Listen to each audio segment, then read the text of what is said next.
Palavra da Verdade, com Hernandes Dias Lopes. Convido você para abrir sua Bíblia comigo, por gentileza, no primeiro livro de Samuel, no capítulo 1, e faremos a leitura a partir do verso 1. 1 Samuel, capítulo 1.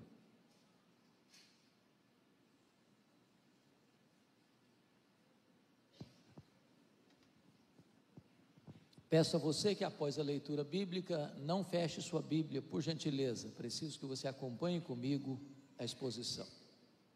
Está escrito assim: houve um homem de Ramataim Zofim, da região montanhosa de Efraim, cujo nome era Eucana, filho de Jeroão, filho de Eliú, filho de Tou, filho de Zufi, efraimita. Tinha ele duas mulheres, uma se chamava Ana e a outra Penina. Penina tinha filhos, Ana, porém, não os tinha. Este homem subia da sua cidade de ano em ano a adorar e a sacrificar ao Senhor dos Exércitos em Siló. Estavam ali os dois filhos de Eli, Rofini e Finéias, como sacerdotes do Senhor. No dia em que Eucana oferecia o seu sacrifício, dava ele porções deste a Penina, sua mulher, e a todos os seus filhos e filhas. A Ana, porém, dava porção dupla, porque ele a amava, ainda mesmo que o Senhor a houvesse deixado estéril. A sua rival a provocava excessivamente para irritar, porquanto o Senhor lhe havia cerrado a madre. E assim o fazia ele de ano em ano. E todas as vezes que Ana subia à casa do Senhor, a outra a irritava, pelo que chorava e não comia. Então Eucana, seu marido, lhe disse: Ana, por que choras? E por que não comes? E por que estás de coração triste? Não te sou eu melhor do que 10 filhos? Após terem comido e bebido em Siló, estando Eli, o sacerdote, assentado numa cadeira, junto a um pilar do templo do Senhor, levantou-se Ana e com amargura de alma, orou ao Senhor e chorou abundantemente e fez um voto dizendo: Senhor dos exércitos, se benignamente atentares para a aflição da tua serva, e de mim te lembrares, da tua serva te não esqueceres, e lhe deres um filho varão, ao Senhor o darei por todos os dias da sua vida, e sobre a sua cabeça não passará navalha. Demorando-se ela no orar perante o Senhor, passou ele a observar-lhe o movimento dos lábios, porquanto Ana só no coração falava. Seus lábios se moviam, porém não se lhe ouvia voz nenhuma. Por isso ele a teve por embriagada e lhe disse: Até quando estarás tu embriagada? Aparta de ti esse vinho. Porém Ana respondeu: Não, Senhor meu, eu sou mulher atribulada de espírito, não bebi nem vinho nem bebida forte, porém venho derramando a minha alma perante o Senhor. Não tenhas, pois, a tua serva por filha de Belial, porque pelo excesso da minha ansiedade e da minha aflição é que tenho falado até agora. Então lhe respondeu Eli: Vai-te em paz, e o Deus de Israel te conceda a petição que lhe fizeste. E disse ela: Acha a tua serva mercê diante de ti. Assim a mulher se foi seu caminho e comeu, e o seu semblante já não era triste. Levantaram-se de madrugada e adoraram perante o Senhor, e voltaram e chegaram à sua casa a Ramá. Eucana coabitou com Ana, sua mulher, e lembrando-se dela o Senhor, ela concebeu, e passado o devido tempo teve um filho, a que chamou Samuel, pois dizia: do Senhor o pedi. Verso 26. Disse Ana a Eli: Ah, meu Senhor, tão certo como vives, eu sou aquela mulher que aqui esteve contigo orando ao Senhor. Por este menino morava eu, e o Senhor me concedeu a petição que eu lhe fizera, pelo que também eu trago como devolvida ao Senhor por todos os dias que viver, pois do Senhor o pedi. E eles adoraram ali o Senhor. Amém. Eu quero conversar com vocês sobre o tema: não desista de seus sonhos.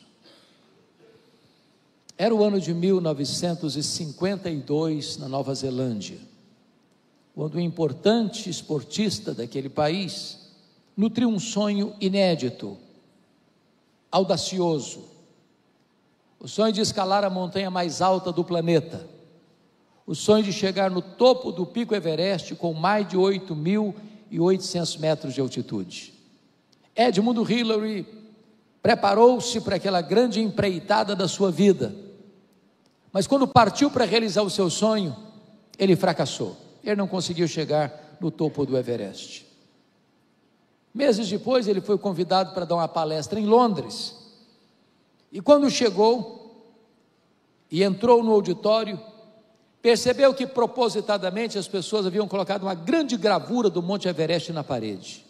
Por um momento, ele olhou para a gravura, fixou a sua imagem na sua retina, cabisbaixo dirigiu-se à plataforma. Quando passaram-lhe a palavra, por um momento, ele esqueceu o seu auditório, voltou-se para a gravura e disse: Monte Everest, da primeira vez tu me derrotaste, tu não podes crescer mais, mas eu ainda estou crescendo, da próxima vez, eu te vencerei. 6 meses depois, Edmund Hillary era o primeiro homem na história da humanidade a chegar no topo do pico Everest, deixando para nós um legado: não desista de seus sonhos. Eu sei que todos nós temos sonhos. Quem não sonha não vive. Quem desistiu de sonhar, desistiu de viver. É provável, entretanto, que neste seleto auditório haja alguém que já tenha perdido os seus sonhos mais belos pelas estradas da vida. Talvez haja entre nós quem já viu os seus sonhos mais belos se transformando em pesadelo. Quem sabe até mesmo haja alguém aqui que já desistiu de seus sonhos, que já enterrou os seus sonhos, que já colocou no túmulo de seus sonhos uma lápide: aqui jaz os meus sonhos.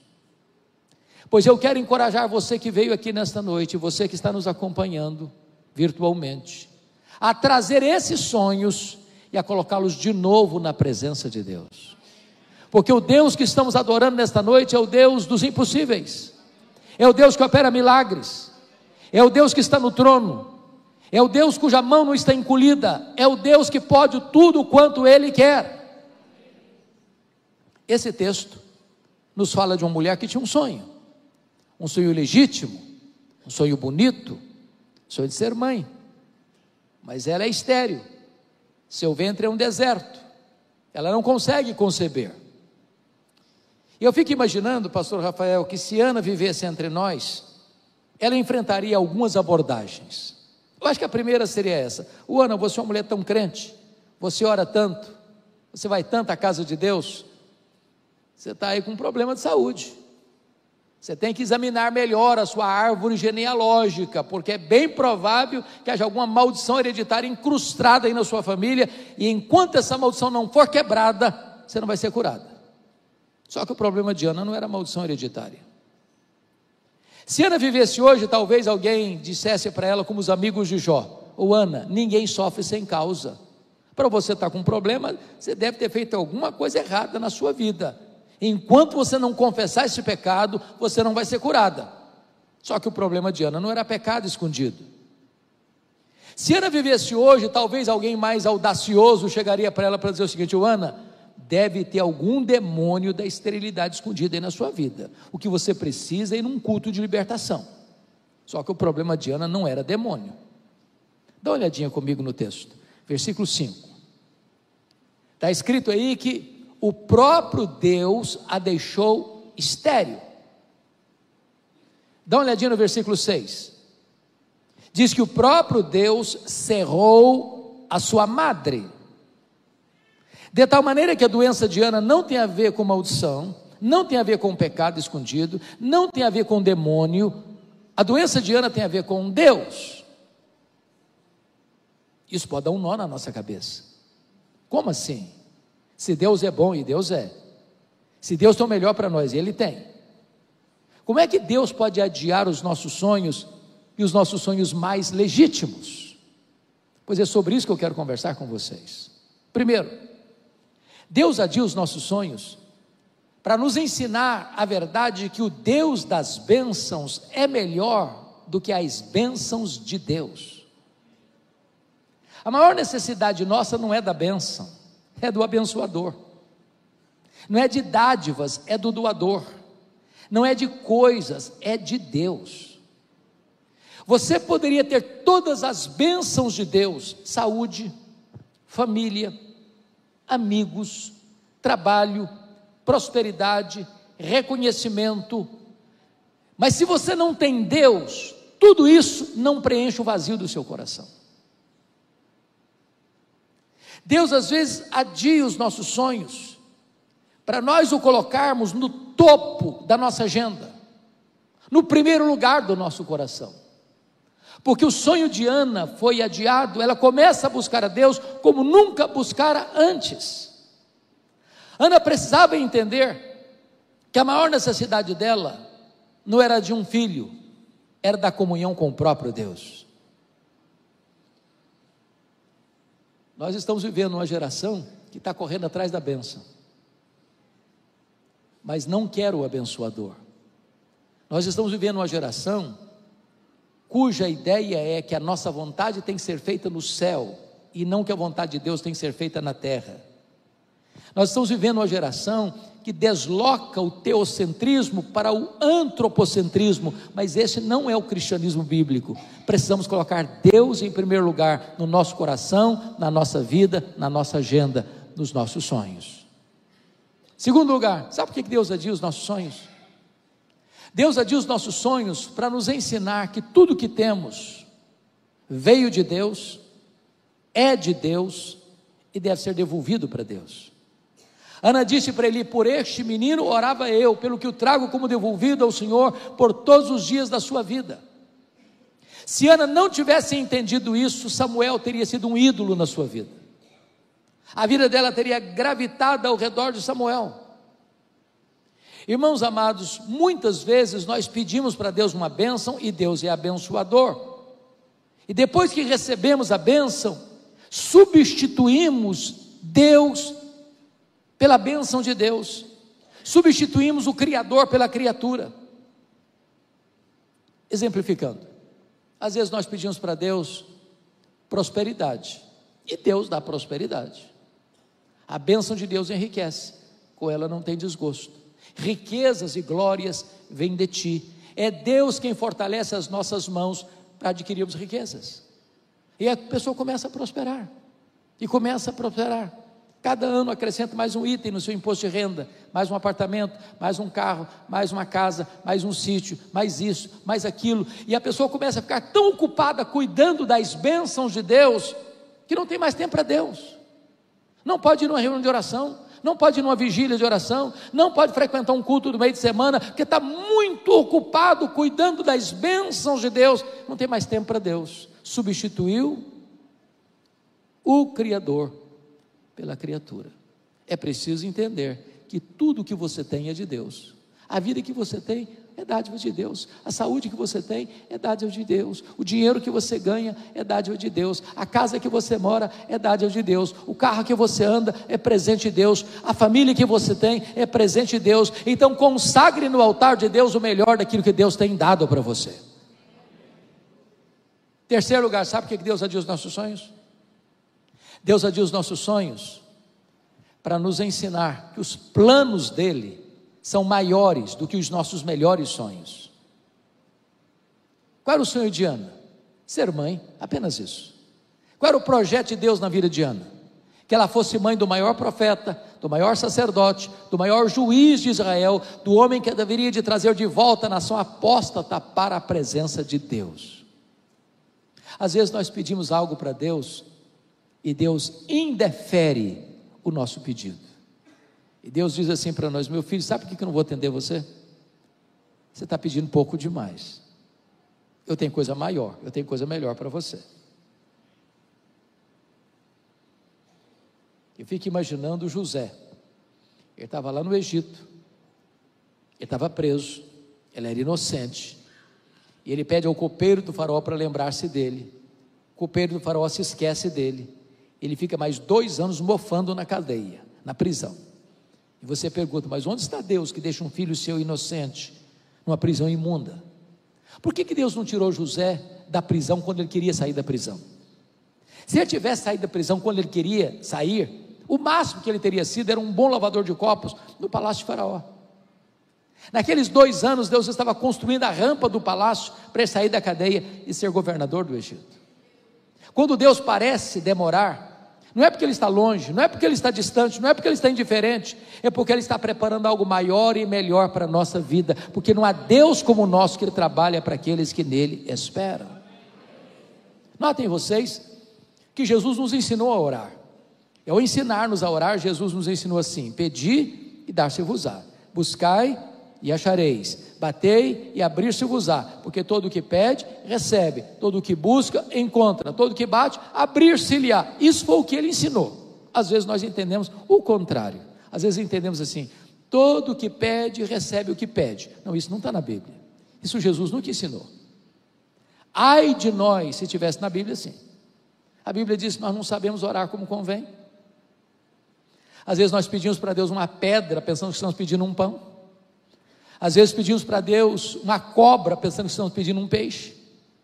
Às vezes pedimos para Deus um escorpião, pensando que estamos pedindo um ovo. Às vezes pedimos para Deus que vai nos destruir, pensando que estamos pedindo que vai nos dar vida. Deus é tão bom com você e comigo que Ele não dá tudo que nós pedimos, Ele dá o que nós precisamos, Ele dá o melhor.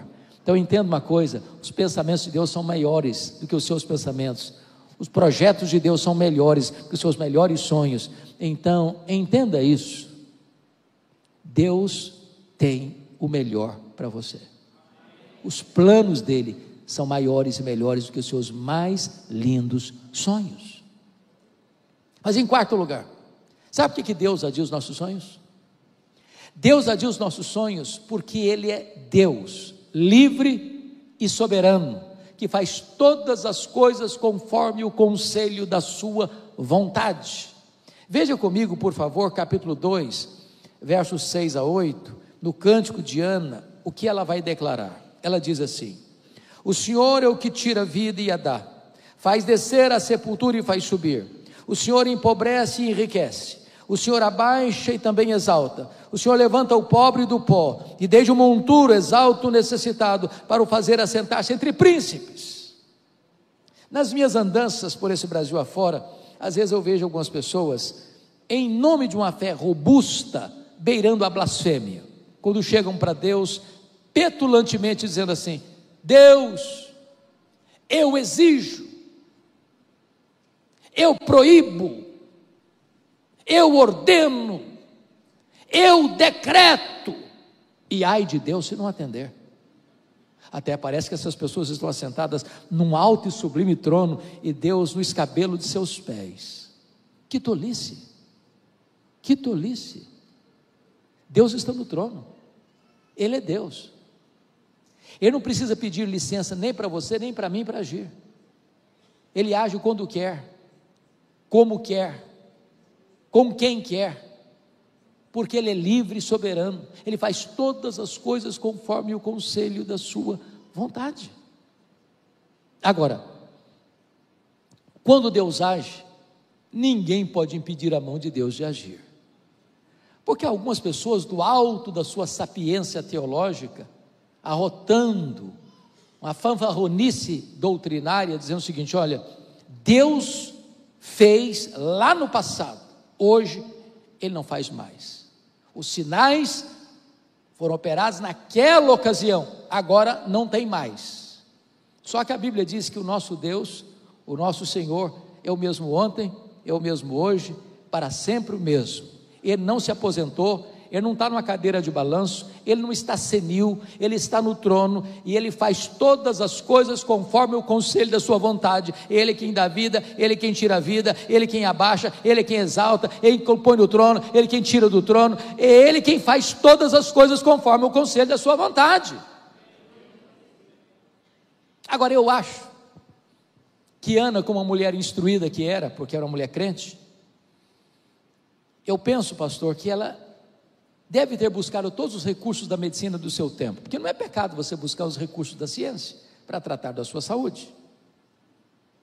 E eu fico imaginando que, como toda mulher, sem exceção, gosta de ter uma boa bolsa do lado, ela deveria carregar os últimos exames da junta médica de Ramá naquela bolsa, dizendo assim: ô Ana, não tem jeito, não tem cura, seu caso não tem solução.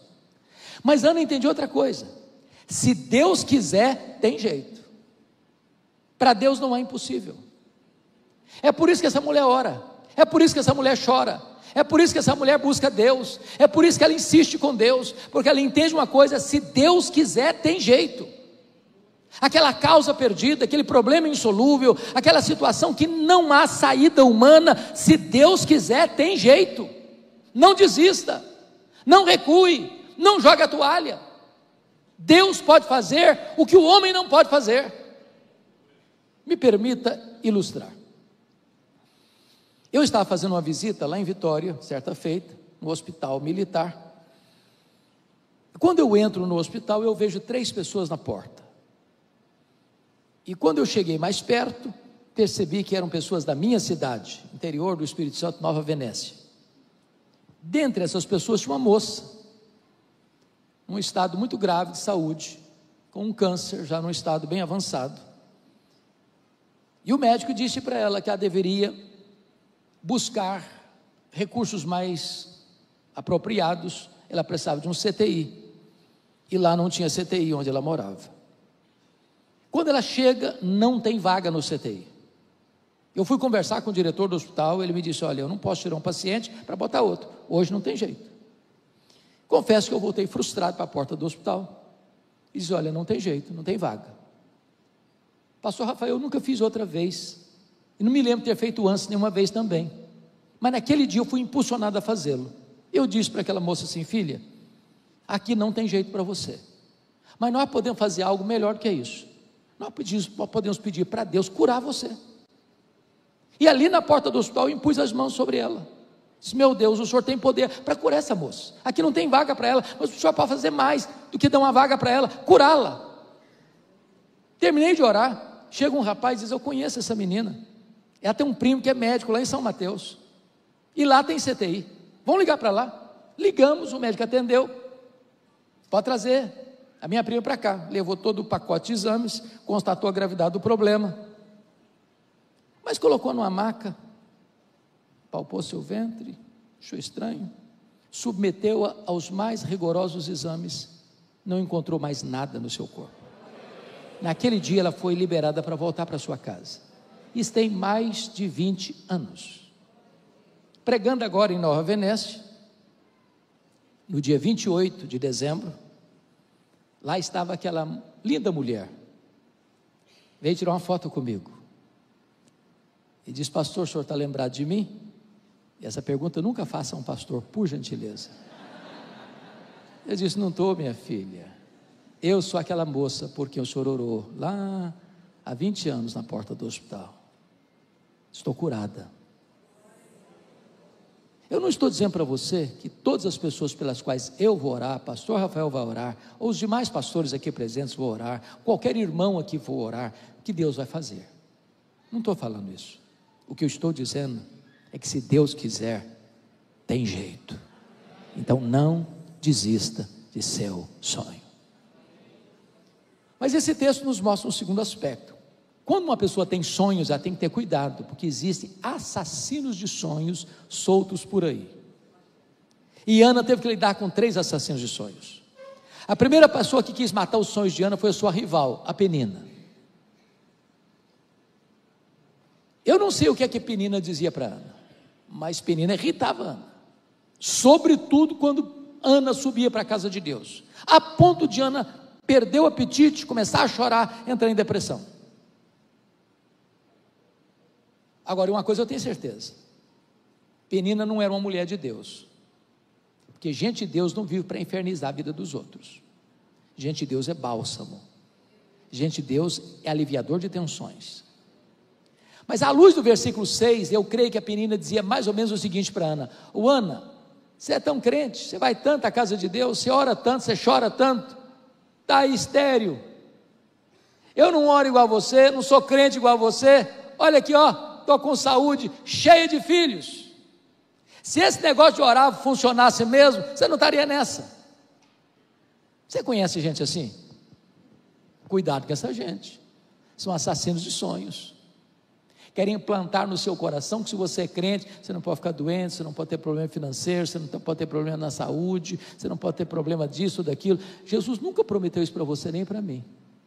O que Ele prometeu é estar conosco todos os dias até a consumação dos séculos. A segunda pessoa que quis matar os sonhos de Ana foi o sacerdote Eli. Meus irmãos, consta o texto que todo ano Ana subia para Siló. Lá estava o santuário, lá estava o tabernáculo, lá estava a arca da aliança, lá estava o sacerdote. Não consta a Bíblia em nenhuma vez que Ana, nessas idas todas, que Eli ou Rofini ou Finéias olhasse para ela, conversasse com ela, orasse por ela, chorasse com ela. A primeira vez que Eli dirige-se a Ana é para sacar contra ela um pesado libelo acusatório, chamando-a de bêbada, de filha do demônio, de filha de Belial, dentro da igreja. Eu acho até mesmo, se Ana fosse batista ou presbiteriana, ela ia sair da igreja. Aí ia. Eu acho até que ela faria um pouco mais, ela ia fazer uma campanha para tirar o pastor Eli da igreja. Por muito mesmo as pessoas fazem isso. Hã? Faz isso também? Mas Ana era uma mulher madura. Ela disse: não, meu senhor, não estou bêbada não. Eu estou derramando a minha alma perante o Senhor. Não me trate como filha de Belial. Notinha de rodapé. Às vezes, e nós pastores já conhecemos tanto disso, pessoas que um dia ouviram a palavra atravessada do pai, da mãe, do namorado, da namorada, do noivo, da noiva, do marido, da mulher, do patrão, do professor. Essa palavra atravessada entrou no coração e adoeceu a alma. Se você escutou uma palavra que não vem de Deus, não hospede no seu coração, não. Não deixe isso adoecer sua alma, não. Ana não permitiu que o sonho dela fosse roubado, nem mesmo dentro da casa de Deus. Mas a terceira pessoa que quis matar os sonhos de Ana foi o seu marido. O Eucana era um maridão, presente, amoroso, provedor. Ele só tinha um problema: ele era cabeça dura demais. Ele não acreditava em milagres, porque conhecia a história da redenção. Ele conhecia como Deus havia curado Sara, como Deus havia curado Rebeca, como Deus havia curado Raquel. Ele via sua mulher orando constantemente, pedindo um milagre para Deus. Não consta a Bíblia em lugar nenhum que um dia Eucana chegasse: Ana, eu vejo você chorando diante de Deus, eu sei da sua luta, eu sei do seu desejo, conta comigo, eu estou do seu lado, a sua batalha é a minha batalha, a sua luta é a minha luta, estou junto com você nessa oração, estou aqui clamando a Deus por um milagre também. Não consta a Bíblia que ele fez isso em momento algum.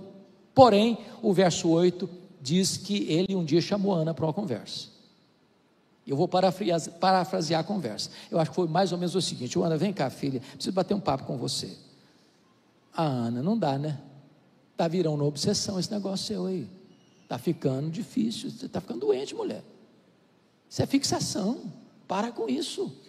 Você não sabe que a junta médica de Ramá já deu o diagnóstico que não tem cura? Para que você insiste numa causa perdida? Para de chorar, mulher. Para de falar com Deus desse jeito. Aliás, Ana, você não está nem curtindo o maridão que você tem. Você não sabe que eu sou melhor que 10 filhos para você, mulher? Se fosse hoje, eu diria assim: Ana, pense em mim, chore por mim, liga para mim, não liga para ele, Ana. Assassinos de sonhos. Pode estar muito mais perto de você do que você imagina. Não desista de seus sonhos. Mas em último lugar, Ana nos ensina 3 coisas quando os nossos sonhos estão sendo adiados. Primeira coisa que Ana fez quando o seu sonho estava adiado, irmãos, ela continuou crendo, orando, insistindo com Deus. Tem muita gente que desiste cedo demais, joga a toalha cedo demais. Irmãos, tem muitos casamentos que não precisavam ter acabado não, se tivesse um pouquinho mais de paciência, um pouquinho mais de oração, um pouquinho mais de jejum, um pouquinho mais de lágrimas, um pouquinho mais de perseverança. Joga a toalha não. Continue orando, continue chorando, continue jejuando, continue indo à casa de Deus, continue aguardando de Deus um milagre. Continue. Me permita 2 exemplos. Norman Vincent Peale, era um pastor metodista. Ele escreveu o seu primeiro livro, Poder do Pensamento Positivo. Todo escritor enfrenta alguma dificuldade para publicar o seu primeiro livro. As editoras nem olham o conteúdo, não entram no mérito. E escreveu o livro, procurou algumas editoras, bateu em várias portas, nenhuma editora se interessou pelo livro dele. Ele ficou muito frustrado. Chegou em casa, jogou os rascunhos no lixo e disse: no lixo vão ficar os meus sonhos de ser um escritor. Dona Ruth, sua mulher, mais crente, mais otimista do que ele, disse: eu creio nos seus sonhos e vou lutar por eles. Pegou os rascunhos do lixo, bateu em outras portas, encontrou uma editora interessada. Resultado: esse livro já vendeu mais de 40 milhões de exemplares, um dos maiores best-sellers da literatura cristã. Estavam no lixo. Não desista de seu sonho. Segundo exemplo, eu gosto muito de política, acompanho política, e um dos homens que me marcam muito é Franklin Delano Roosevelt. Esse cidadão americano estudou em Harvard, estudou na Columbia, Universidade de Columbia, entrou na política, tinha uma carreira promissora, mas o sonho dele era ser presidente dos Estados Unidos da América. Aos 39 anos de idade, sofreu poliomielite e ficou paraplégico numa cadeira de rodas. Alguém chega para ele e diz: numa cadeira de rodas você nunca será presidente dos Estados Unidos da América. Ele respondeu: pois eu nunca vou desistir. Foi o único homem até hoje na história americana que foi eleito e reeleito presidente dos Estados Unidos da América 4 vezes consecutivamente, numa cadeira de rodas. Não desista de seus sonhos. A segunda coisa que Ana fez, quando o seu sonho estava sendo adiado, é que ela tomou posse da promessa da palavra de Deus. Veja comigo o versículo 17. Eu acho isso encantador, porque o profeta Eli acabara de falar uma tolice para ela, chamando-a de bêbada. Esta palavra ela não acolheu, mas agora ele abre a boca, é um profeta de Deus, quando diz para ela assim no verso 17: vai em paz para a tua casa, e o Deus de Israel te conceda a petição que lhe fizeste. Essa palavra é boa, essa palavra é de Deus, essa palavra ela acolheu, e essa palavra produziu 2 curas em Ana. Primeiro, uma cura emocional, lá em Siló. Segundo, uma cura física, lá em Ramá.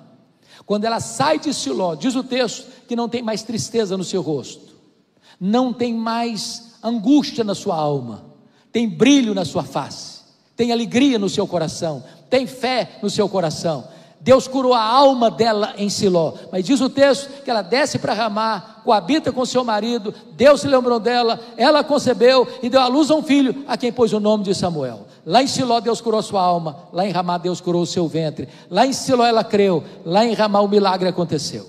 Você quer milagres na sua vida? Creia nas promessas da palavra de Deus, aproprie-se das promessas da palavra de Deus. Mas finalmente,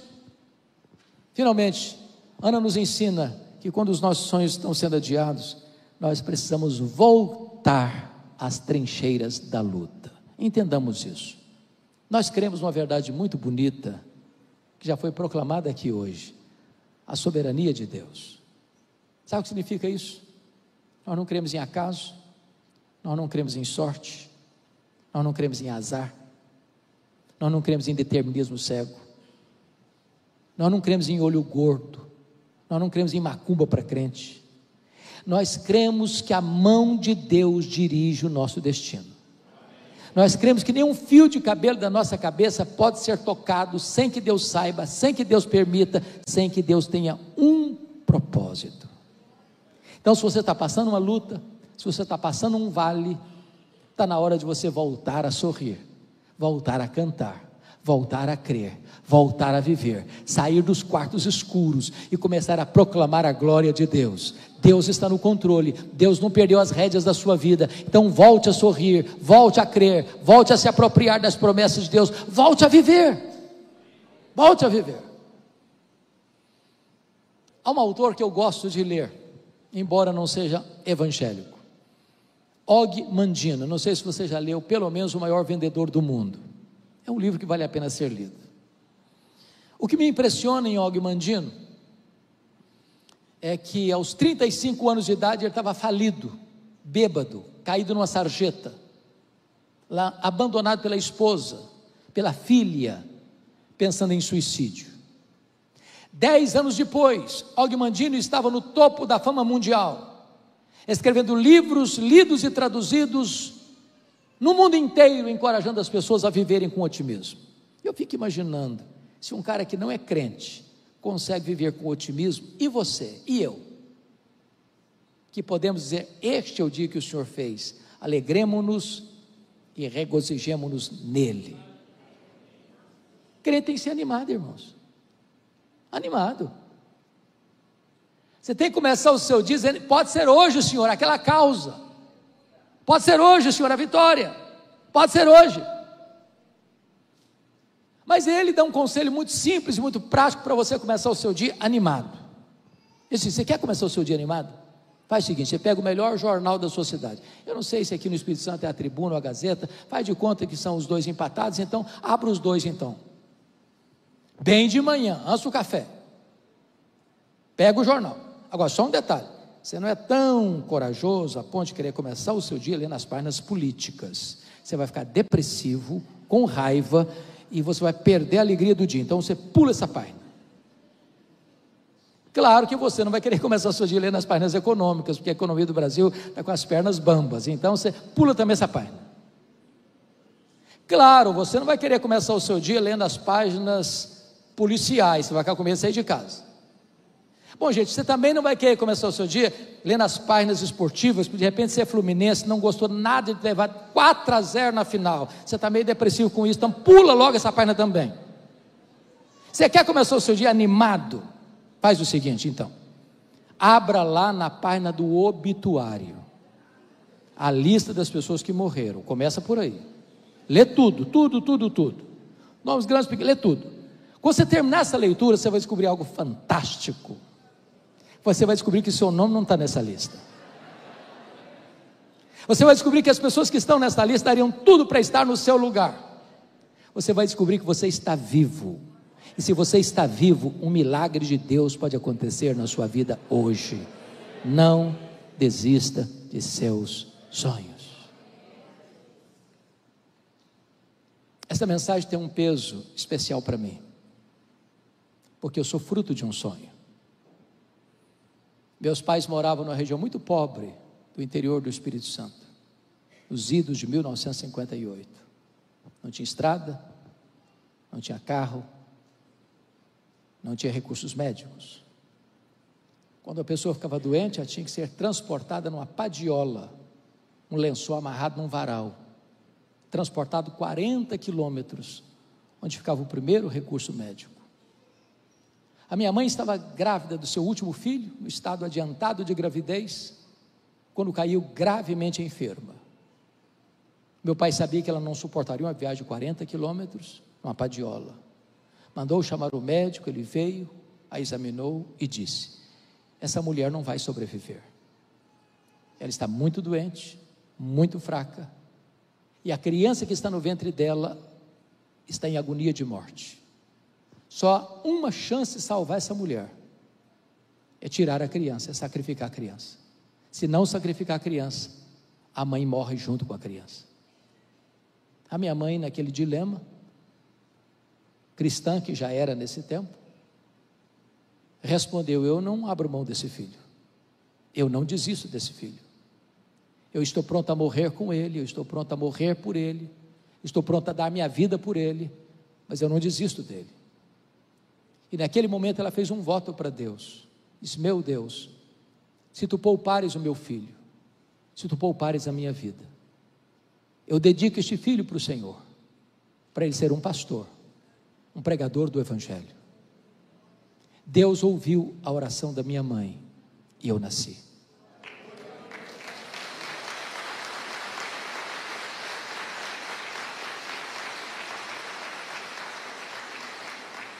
Nasci na roça, fui calçar meu primeiro par de sapatos aos 8 anos de idade, com as mãos calejadas.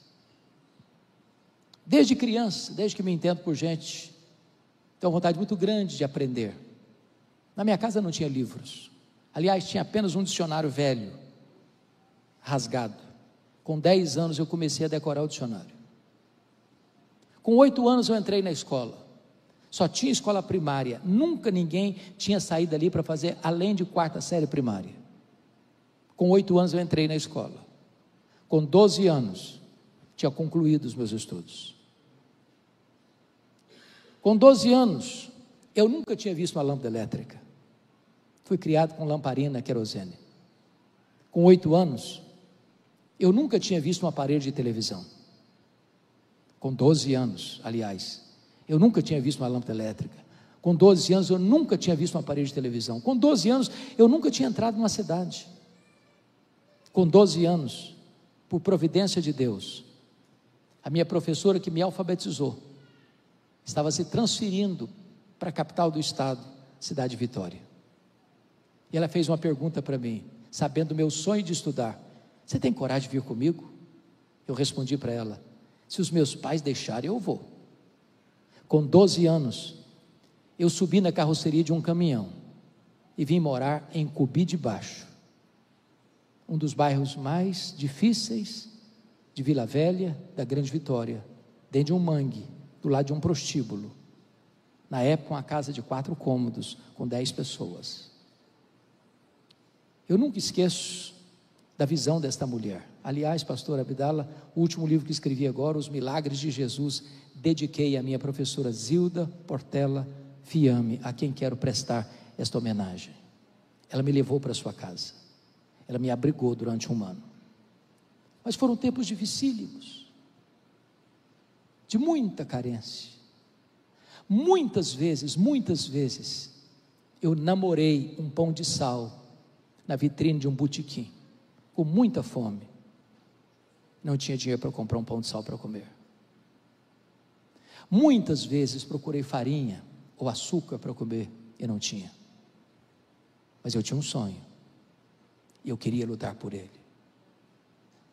Pasmem vocês, o meu sonho de criança era ser político e advogado. Eu não perdi um comício por nada. Na época os comícios eram na praça, vocês sabem disso, nos palanques.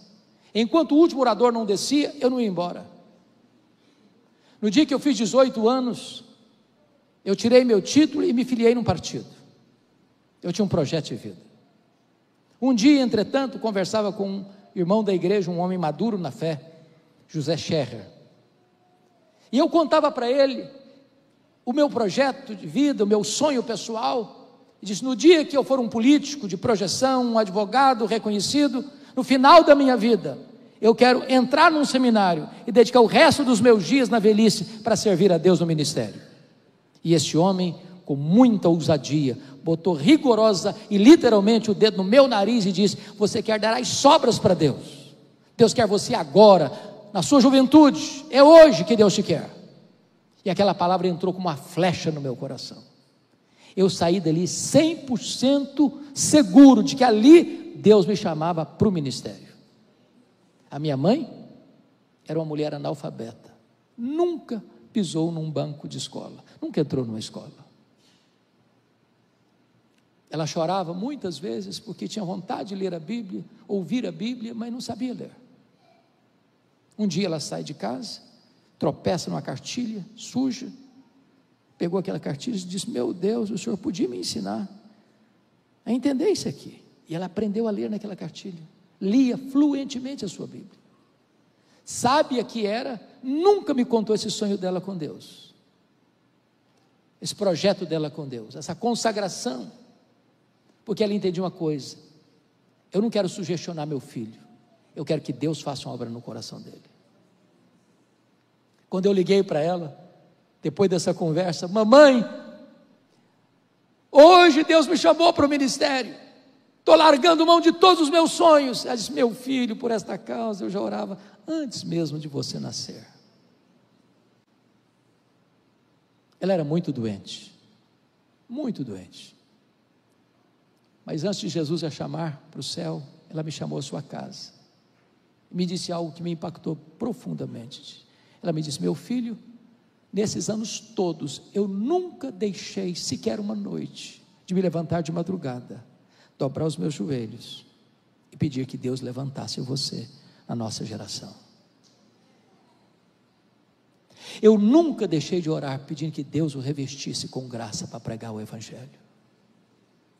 Eu chorei muito com ela, eu a abracei, disse: mamãe, a senhora está me ensinando as lições mais importantes da minha vida.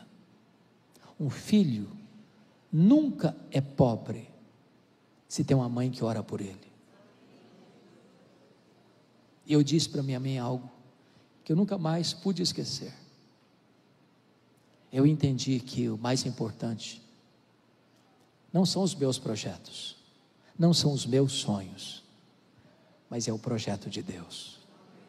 Então, na contramão do tema que lhes dei, desista de seus sonhos.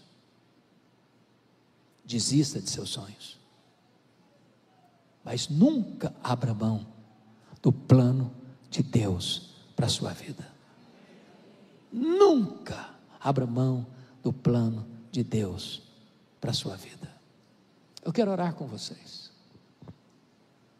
Eu quero orar por vocês. Se você hoje tem um sonho que parece impossível, e ele está alinhado com a vontade de Deus, com a boa e perfeita vontade de Deus, eu quero orar por você. Pode ser uma causa impossível, pode ser um problema insolúvel. Deus está aqui hoje e Ele pode fazer milagres nesta noite. Quero orar em segundo lugar por mulheres que estão aqui, ou homens que estão aqui, que desejam tanto ter filhos e não conseguem. Eu tenho visto tantos milagres nesta área. Eu quero orar especificamente por essas irmãs. Se você quer colocar essa causa diante de Deus, Deus está aqui. Ele é o Deus de Ana. Ele é o Deus dos seus pais, da sua vida, de seus filhos, de geração em geração. Então, se você quer hoje colocar a sua vida nas mãos deste Deus, eu quero que você se ponha em pé, onde você está. Eu vou orar por você neste momento. Uma causa específica, uma situação específica.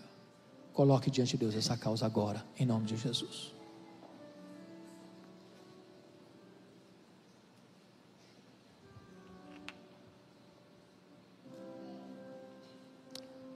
Ó Deus, nós te adoramos, nós te exaltamos, porque não há Deus como tu, não há Deus além de ti. O Deus que age, o Deus que faz, e ninguém pode impedir a tua mão de fazê-lo. O Deus que fez, que faz e que fará maravilhas. O Deus que está no trono, para quem não há coisa difícil nem impossível. Aqui está o teu povo, com suas lutas, com as suas dores, com as suas carências, com as suas necessidades, com os seus dramas. E tu és poderoso, Deus, para curar o enfermo. Tu és poderoso para restaurar o caído. Tu és poderoso para quebrar as algemas do cativo. Tu és poderoso para trazer de volta os pródigos. Tu és poderoso para salvar aquele que está perdido. Tu és poderoso, Deus, para restaurar a sorte daquele que está desesperado. Tu és poderoso para abrir nesta noite o ventre da mulher que quer ser mãe. Tu és poderoso para fazer prodígios e maravilhas, porque Tu és o Deus de prodígios e maravilhas. E nós te adoramos, Senhor. Te adoramos porque quando Tu ages, nenhuma força contrária pode anular a Tua obra. Nós te adoramos porque Tu és o Deus que dá vida e tira vida, o Deus que levanta e o Deus que rebaixa, o Deus que faz com que o pobre necessitado se levante do monturo e se assente entre príncipes. Manifesta o Teu poder nesta noite. Glorifica o nome do Teu santo servo Jesus nesta noite. Que voltemos para casa hoje como Ana voltou, com um brilho no rosto e com a vitória nas mãos. Manifesta a Tua graça sobre nós, e a Ti tributamos a honra, a glória e o louvor, para sempre, sempre, sempre, Tu és o Deus da nossa vida, Tu és a razão do nosso viver, Tu és o motivo do nosso louvor, e a Ti tributamos a glória devida ao Teu nome, em nome de Jesus, aleluia, amém. Deus abençoe, amados.